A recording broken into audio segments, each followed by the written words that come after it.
বিসমিল্লাহির রহমানির রহিম।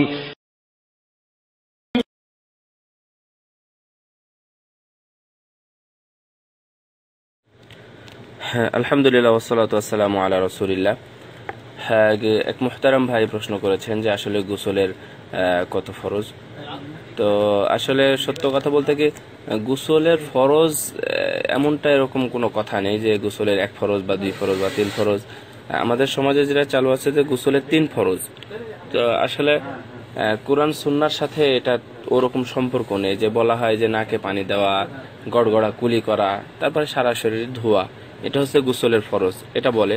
কিন্তু আসলে হাদিস এরকম ভাবে কথা বলে না। তো এমনি গোসল যেটাকে বলা হয়, গোসল শব্দের অর্থ আপনারা জানেন যে গোসল মানে হচ্ছে ধোয়া। আর এমনি ফরজ গোসল এর একটা উদ্দেশ্য আছে বা এর একটা সংজ্ঞাও আছে যে ইবাদতের উদ্দেশ্যে নির্দিষ্ট সময়ে পবিত্র পানি দ্বারা সর্বশরীর ধৌত করার নাম হলো গোসল, এটা। আর গোসলের মানে বিভিন্ন সময়ের বিভিন্ন একটা হুকুম আছে। যেমন জুমার দিনে গোসল করা সুন্নাত, অর্থাৎ জুমার দিনে কেউ যদি গোসল করে তাহলে একটা সুন্নাত পালন করা হবে। কিন্তু প্রতিদিন কেউ যদি গোসল করে আর কেউ যদি বলে আমি সুন্নাত পালন করছি, তাহলে ওইটা সুন্নাত না। অর্থাৎ এটা হচ্ছে রাসূলুল্লাহ সাল্লাল্লাহু আলাইহি ওয়াসাল্লাম যেমন খেয়েছেন, পড়েছেন, ঘুরেছেন, হাঁটেছেন, বসেছেন, ঘুমিয়েছেন, এটা যেমন সুন্নাত, অনুরূপ একটা সুন্নাত মানে রাসূলুল্লাহ সাল্লাল্লাহু আলাইহি ওয়াসাল্লামের আদর্শ যেভাবে চলেছেন ফিরেছেন, অনুরূপ একটা গোসলও এরকম একটা। কিন্তু গোসল আপনি যে কি প্রশ্ন করেছেন যে গোসলের ফরজ কয়টা, তার তো উত্তর দিলামই। কিন্তু আপনি কি এমন প্রশ্ন করতে চাচ্ছেন যে গোসলের মানে কি কারণে গোসল ওয়াজিব হয়, সেটা একটা এমনি যেটা হয়তোবা জানেন যে আল্লাহ রাব্বুল আলামিন বলেছেন মান কুনতুম জুনুবান ফাত্তাহহারু, যদি তোমরা অপবিত্র হয়ে যাও।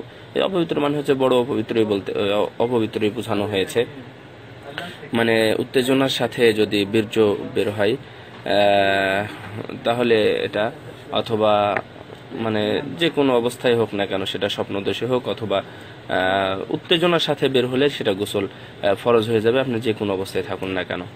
আর তারপরে হচ্ছে যদি সহবাস করে, স্ত্রী সহবাস করে, সেটা মানে যেটা মাথাটা সহবাস অন্তরে যেটা এখানে মানে প্রবেশ করলেই গোসল ফরজ হয়ে যায়। এই ক্ষেত্রে আবার বীর্য বের হওয়াটা শর্ত নয়, এটা বের হোক অথবা না হোক, এটা দুইটা কারণেই মানে গোসল ফরজ হয়ে যায়। আর আরেকটা হলো যে মুসলিম ব্যক্তিকে যদি মৃত্যুবরণ করে তাহলে তার উপর গোসলটা আবার মানে আবশ্যক হয়ে যায়। হ্যাঁ, বুঝতে পারলেন মনে হয়। অর্থাৎ মৃতকে গোসল, মৃতের উপর গোসলটা আবশ্যক হয় যদি সম্ভব হয়। সম্ভব হয় বলতে এই ওয়াজিবটা হচ্ছে ওনার উপরে, উনি তো আর পালন করবেন না, পালন যারা আছে ওনার সঙ্গী সাথীরা তারা পালন করবে এই ওয়াজিবটা। আর হায়েজ নেফাসের যখন রক্ত বন্ধ হয়ে যায় তখন তার উপর গোসলটা আবশ্যক হয়ে যায়। এই হলো গোসলের পূর্ণাঙ্গ নিয়ম ছিল। আর গোসলের নিয়মটা বলতে পুরো শরীরটা ধৌত করা, এটাই হচ্ছে মূলত গোসল। পুরো শরীরটা মাথা থেকে নিয়ে পা পর্যন্ত পুরো শরীরটা সুন্দর পানি দিয়ে, পবিত্র পানি দিয়ে ধৌত করা, এটা হচ্ছে মূলত গোসল। তবে গোসলের আগে ওযু করাটা হচ্ছে সুন্নাত। আর ফরজ গোসলের আগে ওযু করাটা আবশ্যক, ওয়াজিব।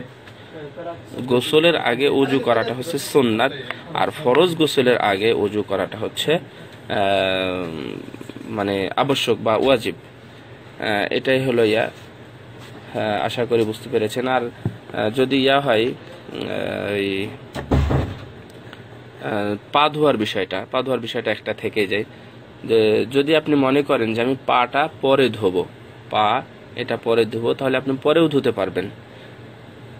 আর আগে রাসূল সাল্লাল্লাহু আলাইহি ওয়াসাল্লাম ধুতেন, যেখানে দাঁড়িয়ে বা দাঁড়ানোর জায়গা যে ধরনের ছিল ওরকম পবিত্র বা ভালো জায়গা ছিল না, এই জন্য পাটা অনেক সময় পরে ধুয়ে নিতেন। যেটা এখন আমাদের প্রয়োজনীয়তাটা অনেকটা বলা যায় ফুরিয়ে গেছে, যে আমরা এখন ভালো বাথরুমে, টাইলস লাগানো বাথরুমে যখন গোসল করতেছি তখন এই ধরনের কোনো আশঙ্কা নেই, বিধায় আপনি মানে প্রথমেও পাটা ধুয়ে ফেলতে পারবেন। জাযাকুমুল্লাহু খাইরা।